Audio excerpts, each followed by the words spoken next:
Hey everyone, welcome to Data Millennials. I'm Atul, and in this video we are going to discuss about the import error and how to handle import error in Python. An import error in Python occurs when the interpreter cannot find the module which you are trying to import. This can happen if the module is not installed and in case if there is a typo in the module name or if the module is not in the correct path.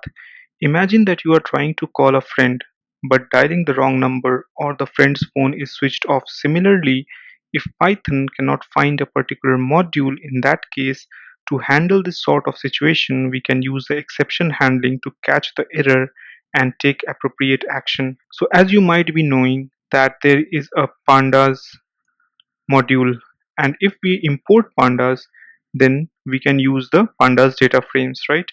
But let's say if I'm importing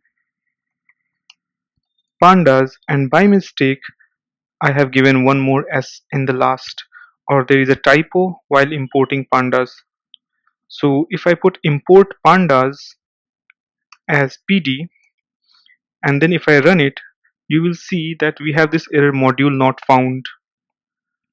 But what if during the entire code that you have written, you have to make sure that if somebody is importing a module and that module is not installed or there is a typo in the module name, then how can we handle that import error?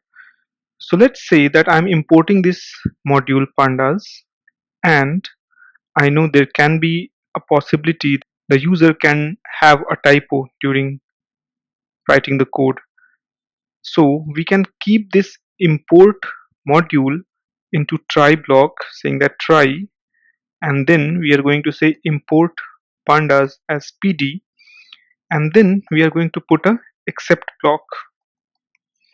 In this except block I'm going to put import error, and then I can simply print saying that hey Atul, module not found, or there is a typo in your module name. So now if I run it, you will see that we have this message printing out in your output saying that there is a typo in your module name. So let's assume that we are importing something which is non-existent. Okay, so let's say if I'm importing non-existent module, okay, then again if I run it over here, you will see that you have this message saying that there is a typo. So we can basically over here say that module not found, please install the module or check the module name. Okay, now if I run it, I have the proper message. So in this code, Python tries to import a module that does not exist, and if it fails, it catches the import error and prints the error message. So this is how basically you can handle the import error in Python. Happy learning and see you in the next video.